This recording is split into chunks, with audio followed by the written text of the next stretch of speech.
Now, the rest of the story. Cal was an animal lover. His house was virtually overrun with dogs and cats and canaries. And then one autumn, some of Cal's friends in Mississippi got together and sent him the main course for a Thanksgiving dinner. They sent it alive so it could be freshly killed for Cal's table. No, not a turkey, a raccoon. Well, Cal took one look at the innocent black masked face, and it was love at first sight. Love at first sight! The little girl raccoon had charmed herself out of the stew pot and into Cal's heart, so Cal named her Rebecca. So Rebecca the raccoon and her pal Carl were together, a familiar sight in the neighborhood, especially in the evenings when the weather was pleasant, and Cal and Rebecca always looked forward to evening walks, the latter on a leash for her own safety. They rarely passed a day that the two didn't play, as though Rebecca were Cal's child, some said. She had a large playpen a few steps from Cal's study, and among her toys was a huge water tub where she swished a bar of soap until the suds overflowed. Cal much enjoyed watching Rebecca splash around in her tub. He was always concerned that she had enough soap to play with, and since she had complete freedom to run through the house, Rebecca always knew where soap could be found. Frequently, Cal wore Rebecca around his neck like a big furry necklace. That was her ride. Her favorite dinner was persimmon, chicken, green shrimp, eggs, cream. Separations, Rebecca from Cal, well, those were difficult for both. Even for 2 or 3 days, whenever Cal's business called him away, especially Cal would fret. And then one night Rebecca left home. Nobody knows why. Just plain curiosity about the rest of the world is the most plausible motive anybody could imagine. But Cal was frantic. He called the police, who assured him that an officer was on the way. No, Cal insisted it would take at least 4 policemen to track down the ingenious Rebecca. So 4 policemen hurried to Cal's house.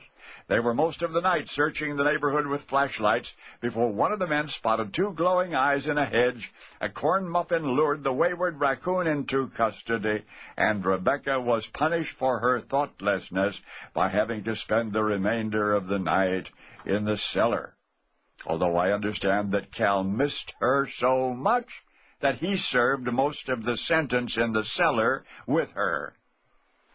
As pets and their masters go, I don't know that the relationship of which you've just learned is particularly remarkable, but it does give us a glimpse into the secret heart of someone, a man more often remembered for what he did not say than for anything he said. For Cal, whose chronic silence amused a nation, was President Calvin Coolidge. That's right. The home where his beloved Rebecca splashed and played and ran free was the White House. And now you know the rest of the story. And now, the rest of the story. A raccoon in the White House. That would be hard to imagine today. President Calvin Coolidge and his wife Grace were 2 of the most prolific pet owners in the history of the White House. Most of those pets were gifts, including lions, bears, wildcats, a hippopotamus, 6 birds, cats, dogs, and even a milk cow.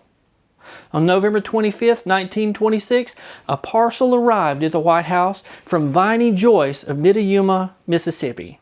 It was Viney who sent the president the raccoon to eat along with the prized turkey for Thanksgiving. Newspapers reported, President Coolidge, however, has never eaten raccoon meat and was not inclined to start experimenting yesterday. And the problem has now arisen whether to hand the raccoon over to the chef or to present it to the zoo.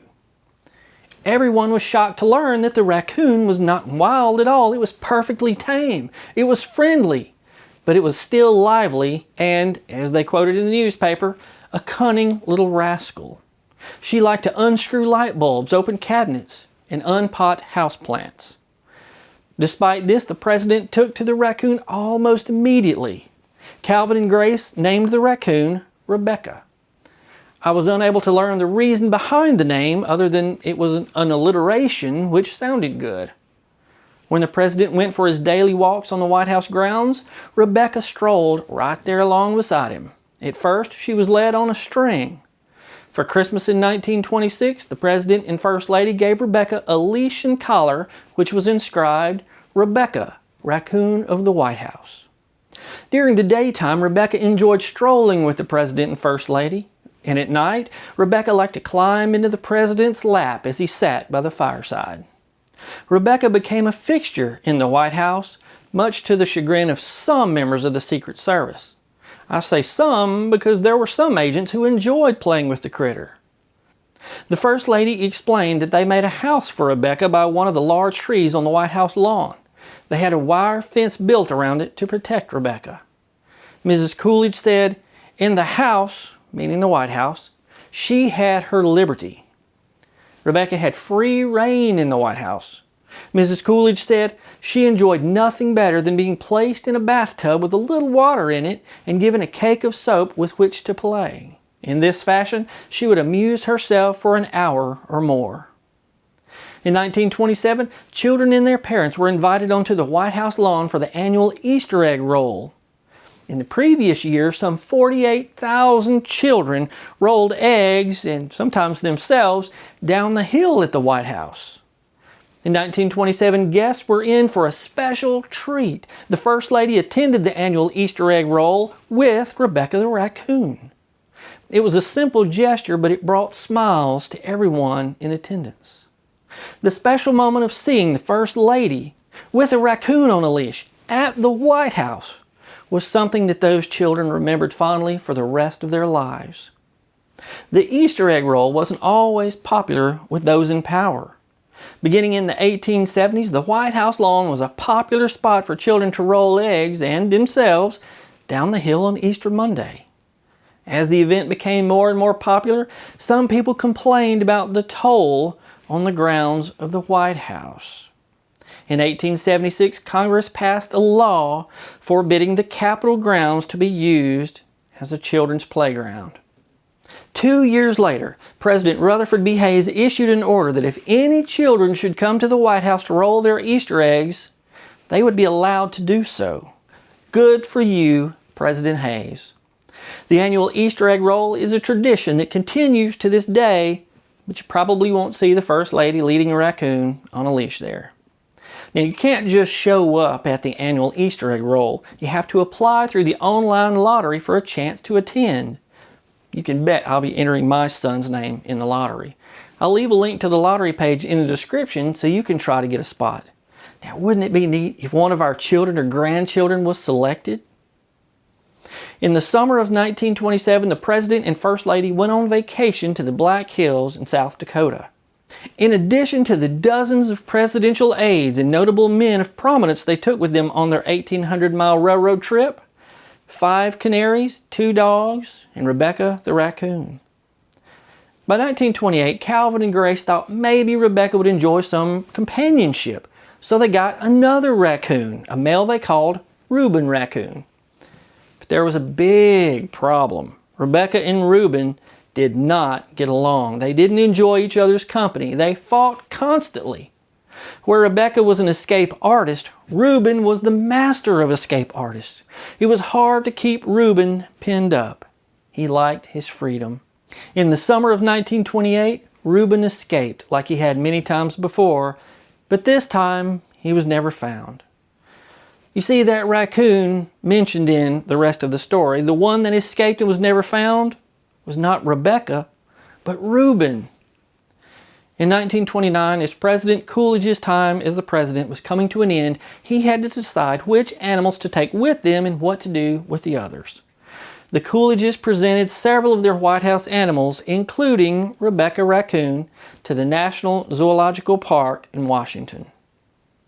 But Rebecca Raccoon's pen wasn't vacant for very long. In May of that same year, a wild possum wandered onto the White House grounds. White House Police Officer B.B. Snodgrass. That's a fun name to say, Snodgrass. Well, that's him pictured here. He saw the possum walking toward the rear portico of the White House and approached it. The poor possum was so exhausted that he made only a feeble attempt to avoid being picked up. Officer Snodgrass put the possum in Rebecca Raccoon's pen.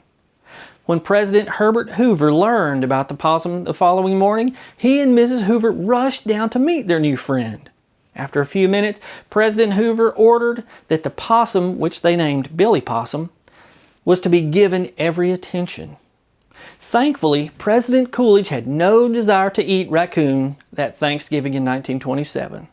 Rebecca Raccoon became a famous fixture of the Coolidge White House. But despite my best efforts, I was unable to find a single authentic photo of Calvin Coolidge with the raccoon. Many fake pictures exist on the internet, but I don't want to perpetuate false history. Now, you know, having a pet, even a raccoon, has health benefits.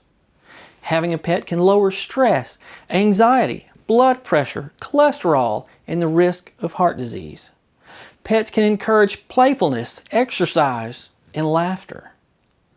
Now, throughout my lifetime living in the country, I've had many pets such as grass snakes, tarantulas, lizards, possums, birds, and of course, cats and dogs. Pets just seem to take the edge off of the hardships of life. What kind of pets have you had? I'm Brad Dison. Thanks for watching. And now you know the rest of the story.